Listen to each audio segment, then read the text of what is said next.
اہل سنت والجماعت کا یہ ماننا ہے کہ اللہ تبارک تعالیٰ نے حضور اکرم صلی اللہ علیہ وسلم کو نور بھی بنایا ہے اور بشر بھی بنایا ہے، لیکن تمام جو باطل فرقے ہیں وہ حضور صلی اللہ علیہ وسلم کے نور ہونے کا صاف صاف انکار کرتے ہیں۔ مفتی صاحب قبلہ کی بارگاہ میں عرض ہے کہ حضور اکرم صلی اللہ علیہ وسلم نور بھی ہیں اور بشر بھی، اس بات کو آپ واضح فرما دیں۔ نور اور بشر یہ دو چیزوں کا سوال کیا جا رہا ہے۔ اس کا ایک خلاصہ جواب بہت مختصر انداز میں عرض کر رہا ہوں، پھر کچھ دلیلیں آپ کے سامنے پیش کروں گا۔ اللہ کے حبیب سرکار دو عالم تاجدار کائنات صلی اللہ تعالیٰ علیہ وآلہ وسلم حقیقت کے اعتبار سے نور ہیں اور لباس ظاہری کے اعتبار سے بشر ہیں، لیکن بشر بھی ہیں تو بے مثل بشر ہیں۔ یہاں اس بات کو آپ ذہن میں رکھیں کہ اسلامی عقیدے اور اسلامی نظریے کے اعتبار سے نبی اور رسول بشر ہی میں آئے ہیں، اس لیے ہمارے آقا تاجدار کائنات صلی اللہ تعالی وسلم کو بشر ماننا بھی ضروری ہے۔ اگر مطلق بشریت کا انکار کرتا ہے تو معاذ اللہ وہ عقیدہ اسلامیہ کے خلاف ہے، جو کہ کفر بھی ہے۔ لہذا بشر تو ماننا بھی ہے، مگر بشر ہیں تو یہ ہم جیسے بشر نہیں بلکہ بے مثل بشر ہیں۔ ہماری بشریت میں اور سرکار دو عالم صلی اللہ علیہ وسلم کی بشریت میں زمین و آسمان کا فرق ہے، چہ نسبت خاک را با عالم پاک۔ لیکن حقیقت یعنی اللہ تعالیٰ نے آپ کو جو پیدا فرمایا، آپ کی اصل حقیقت نور ہے اور دنیا میں لباس بشریت کے ساتھ بھیجا۔ اس کی بہت ساری حکمتیں ہیں کہ اللہ تبارک تعالیٰ کو یہ منظور تھا، یہ مقصود اللہ تعالیٰ کا تھا کہ بندوں تک میرے احکام اور میرا پیغام پہنچے۔ تو سرکار دو عالم صلی اللہ علیہ وسلم اگر اپنی اسی اصل حقیقت کے ساتھ تشریف لاتے، لباس بشر میں نہ ہوتے، تو بندوں کو احکام کا طریقہ کیسے معلوم ہوتا؟ جیسے مثال کے طور پر نماز کا حکم اللہ نے عطا فرمایا، اقیم الصلاۃ، نماز قائم کرو، تو نماز کیسے پڑھی جائے، نماز پڑھنے کا طریقہ کیا ہے؟ تو یہ تو اللہ کے حبیب ہمارے آقا تاجدار کائنات صلی اللہ تعالیٰ علیہ وآلہ وسلم نے نماز پڑھ کر کے بتایا، صلو کما رأیتمونی اصلی، مجھے جس طرح تم نماز پڑھتا ہوا دیکھو ویسے نماز پڑھو۔ تو نماز پڑھنے کا طریقہ اگر ہمیں معلوم ہوا تو حضور صلی اللہ علیہ وسلم کے بتانے کے طریقے کے مطابق، اسی طرح سے جتنے بھی احکام دنیا میں ہمارے لیے آئے، بندوں کے لیے آئے، مکلفین کے لیے آئے، ان پر عمل کا طریقہ ہمیں حضور صلی اللہ تعالی وسلم سے بتانا تھا۔ اس لیے لباس بشر میں بھیجا گیا تاکہ بشریت کے لباس میں تشریف لائیں گے اور احکام پر عمل کر کے بندوں کو بتائیں گے، ان کے مطابق بندے عمل کریں گے۔ لیکن اصل حقیقت نور ہے۔ اس بات کی وضاحت قرآن کریم کی اس آیت سے ہوتی ہے۔ قرآن مقدس میں جو اللہ تعالیٰ کا فرمان ہے، قد جاءکم من اللہ نور و کتاب مبین، یقیناً تحقیق کے تمہارے پاس اللہ کی جانب سے ایک نور آیا اور روشن کتاب۔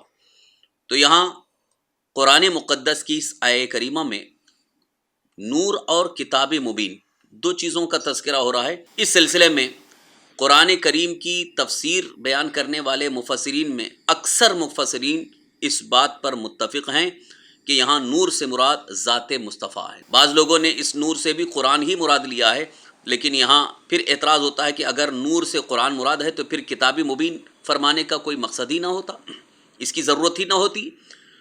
آگے تو ذکر آ ہی رہا ہے کتاب مبین کا، کہ تمہارے پاس اللہ کی جانب سے ایک نور آیا اور روشن کتاب۔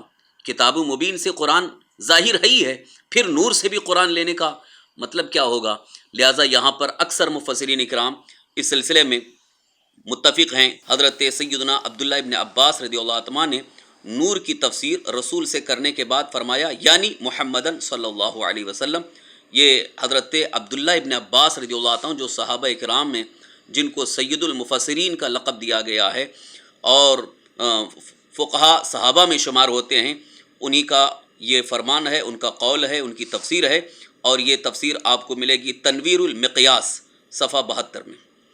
حضرت علامہ امام فخر الدین رازی رحمۃ اللہ تعالی علیہ نے تفسیر کبیر جلد نمبر 11 صفحہ 189 میں فرماتے ہیں، نور کی تفسیر میں متعدد اقوال بیان کیے ہیں۔ پہلا قول یہ ہے کہ نور سے مراد محمد مصطفیٰ صلی اللہ تعالیٰ علیہ وآلہ وسلم، یعنی حضور اکرم صلی اللہ تعالی وسلم ہی مراد ہیں۔ امام محمد بن جریر طبری رحمۃ اللہ تعالیٰ علیہ نے فرمایا یعنی بن نور محمدن صلی اللہ علیہ وسلم، نور سے مراد محمد مصطفیٰ صلی اللہ تعالیٰ علیہ وسلم ہیں۔ یہ روایت جامع البیان فی تفسیر القرآن جلد نمبر 6 صفحہ 92۔ اسی طرح سے بڑی ایک معتبر تفسیر ہے جو عام طور پر سارے اسلامی مدارس میں پڑھائی جاتی ہے اور طلباء پڑھتے ہیں، علماء پڑھتے ہیں، تفسیر جلالین۔ تفسیر جلالین میں بھی ہے اس نور سے مراد نبی اکرم صلی اللہ علیہ وسلم کا نور ہے، تفسیر جلالین صفحہ 97۔ اور اسی تفسیر جلالین کے حاشیے تفسیر ساوی میں، یہ بھی ایک بڑی معتبر تفسیر ہے، تمام علماء اس پر اعتماد کرتے ہیں۔ حضرت علامہ ساوی نے ذکر فرمایا حضور نبی اکرم صلی اللہ تعالی وسلم کا نام اس لیے نور رکھا گیا کہ آپ بصیرتوں کو منور فرماتے ہیں اور انہیں راہ راست کی ہدایت دیتے ہیں۔ دوسری وجہ یہ ہے کہ آپ ہر حسی اور معنوی نور کی اصل ہیں۔ حاشیہ تفسیر جلالین جلد نمبر 1 صفحہ 258۔ اسی طرح سے ایک اور بڑی معتبر تفسیر خازن میں ہے نور سے مراد حضرت محمد مصطفیٰ صلی اللہ تعالی علیہ وسلم ہیں۔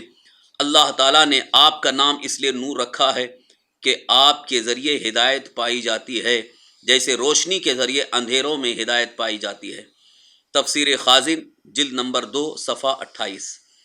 اسی طرح سے ایک اور معتبر قابل اعتماد تفسیر مدارک التنزیل جسے تفسیر نصفی بھی کہتے ہیں، یہ بھی مدارس میں، جامعات میں، دارالعلوم میں طلباء کو، علماء کو پڑھائی جاتی ہے۔ فرماتے ہیں دوسرا احتمال یہ ہے کہ نور محمد مصطفیٰ صلی اللہ تعالی وسلم ہیں، یعنی نور سے محمد مصطفیٰ صلی اللہ علیہ وسلم مراد ہیں، کیونکہ آپ کے ذریعے ہدایت حاصل کی جاتی ہے، جس طرح آپ کا نام سراج رکھا گیا۔ تفسیر نصفی جلد نمبر 1 صفحہ 276۔ ان تفاسیر سے یہ بات بالکل واضح اور ظاہر ہے کہ قد جاءکم من اللہ نور سے اکثر مفسرین کرام نے جن پر اعتماد کیا جاتا ہے، جن کا اعتبار کیا جاتا ہے، فرماتے ہیں کہ یہاں نور سے ذات مصطفیٰ صلی اللہ تعالی وسلم مراد ہے۔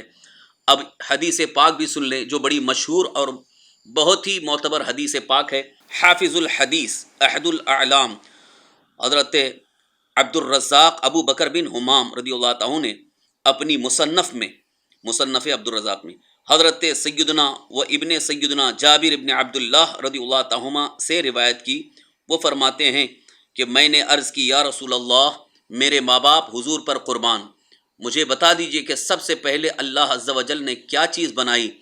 تو سرکار دو عالم صلی اللہ علیہ وسلم نے ارشاد فرمایا یا جابر ان اللہ تعالی قد خلق قبل الاشیاء نور نبیک من نوری، اے جابر بے شک بالیقین اللہ تعالیٰ نے تمام مخلوقات سے پہلے تیرے نبی صلی اللہ علیہ وسلم کا نور اپنے نور سے پیدا فرمایا۔ اس کے بعد پھر پوری حدیث آپ نے نقل فرمائی۔ یہ حدیث امام بیہقی نے بھی دلائل النبوہ میں روایت کی۔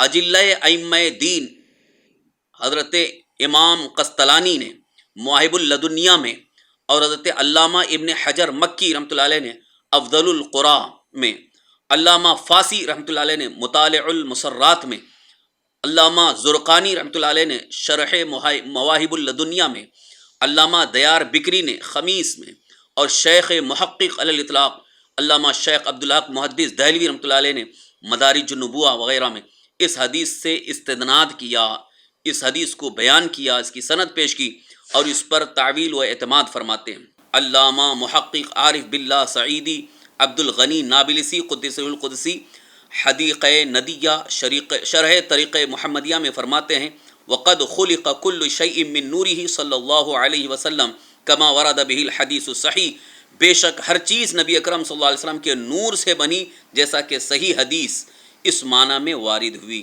اس کے متعلق اور الحمدللہ دلائل براہین موجود ہیں، تفصیل کے لیے وقت درکار ہے، لہذا اہل سنت و جماعت کا یہی عقیدہ ہے کہ سرکار دو عالم صلی اللہ تعالی وسلم اللہ کی مخلوق میں بے مثل بشر بھی ہیں اور آپ کی حقیقت سراپا نور ہے اور آپ عین نور ہیں۔ تیری نسل پاک میں ہے بچہ بچہ نور کا، تو ہے عین نور تیرا سب گھرانہ نور کا۔ اللہ تعالی ہمیں اس نور پاک کی برکتیں عطا فرمائے۔ وما علینا الا البلاغ۔